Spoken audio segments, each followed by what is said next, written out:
अस्सलाम वालेकुम and welcome to our health segment. हमारे साथ मौजूद हैं doctor Mahnoor Riaz, aesthetic physician है। उनसे हम जानेंगे स्किन के हवाले से। जी अस्सलाम वालेकुम महानूर, कैसी हैं आप? वालेकुम अस्सलाम। Welcome to the show. अल्हम्दुलिल्लाह, मैं बिल्कुल ठीक हूँ। आप कैसी हैं? अल्हम्दुलिल्लाह। डॉक्टर महानूर, स्किन इन्फेक्शन की मैं बात कर रही थी। आजकल बहुत कॉमन है, यूजुअली फंगल इन्फेक्शन हम्म। हो जाता है जिसको हम फंगस भी कहते हैं कि आपके फेस पे फंगस लग गई है। वो एक्नी हम्म। फॉर्म में भी होता है, वो छोटे छोटे कॉमिडोन्स की फॉर्म में भी होता है। तो बेसिकली फंगल इन्फेक्शन हम्म। होता क्यों है और होता क्या है? अच्छा, देखो जो फंगल इन्फेक्शंस हैं वो जनरली जो है आपकी जिल्द के उन हिस्सों के अंदर आते हैं जो कि ज्यादा एक्सपोज नहीं होता। जिस तरह फॉर एग्जांपल जहां पर पसीना ज्यादा आपका जो है वो ज्यादा देर तक ठहर जाता है और एक्यूमुलेटेड रहता है, वहां पे आपको जो है वो फंगल इन्फेक्शन ज्यादा होते हैं। अगर हाँ। हम एक्नी की बात करें तो एक्नी बैक्टीरियल इन्फेक्शन में आता है, और वो आपके स्किन के ऊपर बैक्टीरिया की ग्रोथ की वजह से ज्यादा देर मौजूद होने के लिए, माइक्रो ऑर्गेनिज्म ज्यादा देर आपके मुंह के ऊपर जब मौजूद रहते हैं, और जब आपका सीबम प्रोड्यूस होता है ऑयल, और साथ में वो डर्ट पार्टिकल के साथ कॉम्बिनेशन करता है, तो वो आपको बैक्टीरिया की जो है ग्रोथ की वजह से आपको एक्नी हो जाता है। हम्म। लेकिन अगर हम फंगल इन्फेक्शन की तरफ जाएं तो फंगल इन्फेक्शन नॉर्मली आपकी जिल्द के उन हिस्सों पे होता है जो कि बहुत ज्यादा एक्सपोज नहीं होते, और आपकी जो जिल्द जहां पे पानी जो नमी है वो ठहर जाती है। क्योंकि जो हमारी पसीना होता है, ये खाली मतलब ऐसा नहीं है कि ये खाली नमी का आंसर होता है इसके अंदर आपके सॉल्ट्स भी होते हैं, और इसके अंदर आपका जो है वो अदर ऑर्गेनिक कंपाउंड्स भी होते हैं। तो हाँ। क्या होता है कि जब अगर खाली पानी किसी जगह पे ठहरता है तो वो एक अलग चीज है, लेकिन जब उसके अंदर नमकियात शामिल हो जाती है तो वो आपकी जिल्द को गलाने के अंदर या आपकी जिल्द को नरम करने के अंदर जो है वो ज्यादा रोल प्ले करता है। तो जब हम्म। आपकी जिल्द नरम होती है तो वो ज्यादा प्रोन होती है इन्फेक्शन की, या आपकी स्किन जो जिसका हम कहते हैं कि फंगल इन्फेक्शन हो गई है तो स्किन गलना शुरू हो गई है, तो वो इन चीजों को ज्यादा प्रमोट करता है। तो हम्म। इस मौसम में क्योंकि हब्स ज्यादा होता है और आपको ये कि पसीना ज्यादा आता है, और आपका जो है एक्सपोजर डैम्प इन्वायरमेंट है, जिस तरह अभी भी आप देखें कि हर वक्त ड्रिजलिंग हो रही है, बाहर बारिश हो रही है हर वक्त। तो क्या होता है कि जब आप अंदर से जा रहे हो तो भी एक मॉइस्ट कंडीशन है, क्योंकि अंदर हब्स की वजह से आपको पसीना आ रहा है, और बाहर आप जा रहे हो तो बाहर आपको नमी जो है वो ज्यादा एक्सपोज है क्योंकि बारिश हो रही है। तो इन हम्म। सब चीजों के साथ जो है वो आपके आजकल के अच्छा मौसम में ये डॉक्टर स्किन को डॉक्टर ज्यादा मानू, इफेक्ट करती है। इसके सिम्टम्स क्या हो सकते हैं? एक इंसान को कैसे पता चल सकता है कि उसको फंगल इन्फेक्शन हो रहा है? अच्छा, फंगल इन्फेक्शन के जनरली जो सिम्टम्स होते हैं, एक तो वो आपके उन हिस्सों में है जहाँ पे हवा का गुजर कम है, जैसे कि आपकी उंगलियों के बीच की जगह, आपकी हाँ। अंडर आर्म्स, आपके प्राइवेट पार्ट्स का एरिया, आपका सर, जो कि जिससे आप अगर कोई टोपी पहनता है या हिजाब पहनता है तो उसका जाहिर है वो सारा दिन कवर्ड रहता है, तो उसमें हवा का गुजर नहीं होता। तो इन हम्म। एरियाज के अंदर जो है वो ज्यादा आपका फंगल इन्फेक्शन जो है वो नशोनुमा पाएगा। दूसरा या। इसके अलावा ये होता है कि आपके इसके जो सिम्टम्स हैं वो क्या हैं कि आपको खारिश होती है, रेडनेस हो सकती है, धब्बे पड़ सकते हैं, आपकी जो है वहां पे छोटे छोटे दाने निकल सकते हैं। ठीक है, ये चीज होगी आपके। आप जब इसको देखोगे तो आप उसको ऑन मतलब seeing to it you can like tell कि ये आपको फंगल इन्फेक्शन के सिम्टम्स। हाँ। अच्छा डॉक्टर मानू, स्किन प्रोडक्ट्स का भी कोई इश्यू होता है कि आप डिफरेंट प्रोडक्ट्स यूज़ कर रहे हैं, डिफरेंट ब्रांड्स के, आपको पता नहीं चल रहा है? कुछ लोगों को इश्यू होता है हम्म। फ्रेगनेंटिंग प्रोडक्ट से। तो फ्रेगनेंस का भी कोई इसमें रोल होता है कि हम्म। आप अगर ऐसी प्रोडक्ट्स अपने फेस पे यूज़ करते हैं तो उससे भी आपको फंगल इन्फेक्शन हो जाता है? हम्म। देखो इसमें बहुत सारी इस तरह की चीजें हैं कि जो फंगल इन्फेक्शन है वो नॉर्मली स्पोर के एक्सपोजर से होती है। ठीक है, फंगल हम्म। बेसिकली होता क्या है कि छोटे छोटे स्पोर्स जो हैं वो जहां पे भी मौजूद हैं, आपका अगर उनसे एक्सपोजर है, जैसे आप कहीं ऐसी जगह पे जाते हो, अक्सर ऐसे हमारे पास पेशेंट्स आते हैं कि जिस तरह अगर हम्म। आजकल के मौसम में आप इवन मार्केट भी विजिट करते हो तो किसी शॉप में अगर कारपेट डला हुआ है और वो गीला हुआ हुआ है, और उसके अंदर जिस तरह बारिश का पानी अक्सर आ जाता है, तो या। उसके एक्सपोजर से भी आपको जो है वो फंगस जो है वो डिराइव कर देती है, एकदम से इजिटेटेड आपको जो है वो खारिश होना शुरू हो जाती है।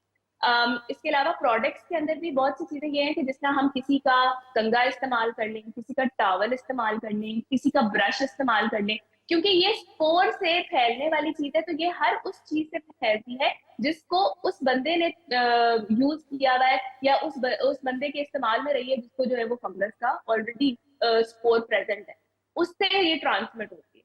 तो ये है कि आप इसमें सबसे जी। ज्यादा जो ये जरूरी है कि एक तो अपनी हाइजीन का ख्याल रखें, दूसरा ये कि तमाम जो ऐसी चीजें जो आपके आपके डेली यूज के अंदर आती हैं, जैसे कॉम्ब है, हम्म। आपका ब्रश है, आपका जो टॉवल है, आपका पिलो केस है, आपकी ऊपर लेने वाली चादर है, आपके सॉक्स है, ये सारी चीजें आप अपनी इस्तेमाल करें, और ये कि दूसरों की अगर आप यूज करेंगे तो डेफिनेटली उसमें चांसेस ज्यादा होते हैं ट्रांसमिशन। ओके।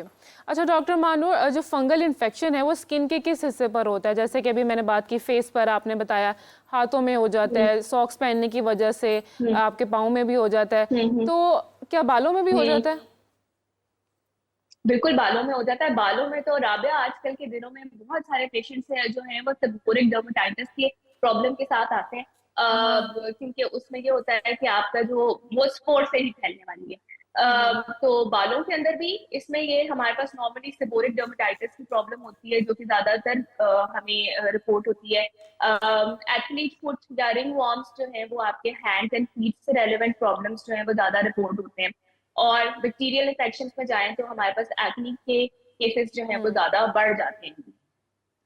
अच्छा डॉक्टर और मानूर, हम देखते हैं जो कि आपके सर्दियों में अगर आप हिस्सों में वजू ज्यादा करते हैं, होते हैं। हाँ जी, सर्दियों में अगर हम वज़ू हम्म करते हैं तो बार बार वज़ू करने की वजह से भी कभी उंगलियां भी आपकी गल जाती हैं, बहुत ज़्यादा सॉफ्ट स्किन हो जाती है, तो हम्म आपकी स्किन उतरने लग जाती है, हम्म तो वो भी इन्फेक्शन में आता है कि हम्म। वो बस वक्ती तौर के लिए होता है?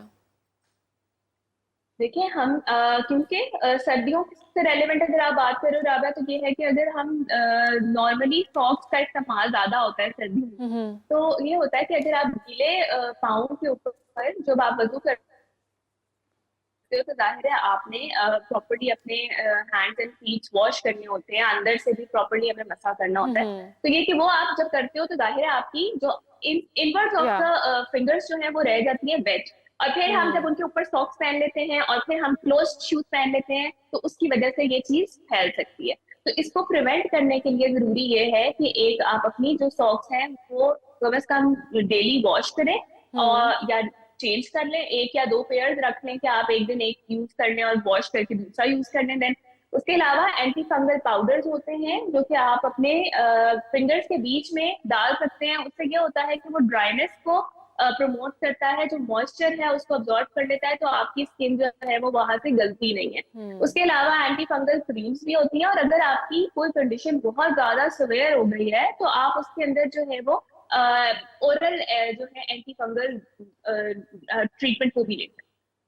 अच्छा लास्टली डॉक्टर महानूर, क्या इसके कोई ट्रीटमेंट्स हो सकते हैं? जैसे कि अभी आपने बताया कि एंटी फंगल क्रीम्स, तो क्रीम्स के अलावा कोई ट्रीटमेंट है हम्म कि जैसे हम किसी क्लिनिक पे जाके कोई ट्रीटमेंट करवा लें, जिनको ये बहुत ज़्यादा इशू है, हम्म बालों का है या स्किन का है? हम्म हम्म। देखो जो हेयर अगर हेयर से रेलेवेंट हम देखें तो हेयर की जो है स्कैल्प क्लिनजिंग होती है प्रॉपरली, जिनको हम हम्म जो है वो कर सकते हैं through different agents that cleanse your scalp thoroughly. तो उससे ये है कि वो फंगल इन्फेक्शन जो है वो काफी कंट्रोल हो जाती है, और ऑल्सो उसके साथ हम आपको होम केयर भी गाइड करते हैं, वो आप यूज करते हो तो उससे काफी बेहतर हो जाता है। ऑल्सो जिस तरह फंगल नेल्स होते हैं, फंगल नेल्स आपने देखा होगा बहुत कॉमनली हमारे पास प्रेजेंट करते हैं पेशेंट्स, उनके हम्म लिए ये कि हम लेजर के थ्रू जो है उस फंगल नेल को ट्रीट कर सकते हैं, और फर्दर केयर में आपको केयर भी गाइड कर सकते हैं। उसके जी। अलावा ये कि ट्रीटमेंट तो जो होती हैं वो होती ही है, लेकिन ये कि हम कुछ प्रिकॉशंस भी ले सकते हैं और कुछ होम रेमेडीज भी हैं which can help you to get rid of it. जिस तरह फॉर हाँ। एग्जाम्पल हमारे पास टी ट्री ऑयल होता है, अगर हम टी ट्री ऑयल का इस्तेमाल करते हैं along with proper skin care, कि अगर हम प्रॉपरली वॉश करके अपना फेस मॉइस्चराइज करके फिर हम टी ट्री ऑयल लगा रहे हैं, एंड देन ये नहीं कि उसको लेफ्ट ओवर रख रहे हैं, उसको हम देन रिंस करते हैं, क्योंकि ये कि अगर लगा रहने देंगे तो वो ग्रीसी टेक्सचर कर देगा। तो टी ट्री ऑयल जो है वो एंटी बैक्टीरियल होता है, वो इस्तेमाल हो सकता है। जोजोबा ऑयल यूज कर सकते हैं हम अपनी स्किन के ऊपर, ताकि जिस तरह फिंगर्स पे या आपके टोज पे, ताकि आपकी वो जो है स्प्रेड ना हो, वो एंटी इंफ्लेमेटरी होता है। उसके अलावा हम जो है जिस तरह एलम पाउडर है जिसको फिटकरी भी कहते हैं, फिटकरी का जी। भी इस्तेमाल किया जा सकता है आफ्टर बाथ। उससे ये होता है कि जरा थोड़ा सा आपका जो बैक्टीरिया है वो सेटल डाउन हो जाता है। इसी तरह एंटी फंगल हम पाउडर्स यूज कर सकते हैं। ये वो चीजें जो हम होम केयर में भी इस्तेमाल कर सकते हैं, और ये कि इनका इस्तेमाल कोई इतना मुश्किल भी नहीं है, और ये कि इनकी इजी एक्सेस भी है। तो ये कि अगर हम ट्रीटमेंट पे तो हम तब आते हैं कि जब हम बाकी चीजें कर रहे हो। ये है कि अगर हम कुछ नहीं कर सकते, क्योंकि समटाइम ये होता है कि ट्रीटमेंट हमें ये भी हैंडल कर रही होती है कि हमें ट्रीटमेंट करवानी पड़ेगी, तो हम उस चीज को निग्लेक्ट कर देते हैं। तो जो या चीजें हम कर सकते हैं वो हमें डेफिनेटली केयर करनी चाहिए कि हाइजीन का प्रॉपर ख्याल रखें, एयर ही अपने जो है वो सैंडल्स का इस्तेमाल करें, कपड़े जो है वो लूज फैब्रिक का इस्तेमाल करें, कोशिश करें कि डेली आप अगर साबुन बहुत ज्यादा या शैम्पू नहीं जी भी जी यूज करना, तो एटलीस्ट बाथ ले लें सादे पानी से, तो ताकि ये कि आपका जो बैक्टीरिया है वो रिंस आउट हो जाए, फिर आपको जो बिल्कुल है वो आपको जी। आपकी वो बॉडी को इफेक्ट ना करे। Well thank you so much doctor Mahnoor for joining us, thank you.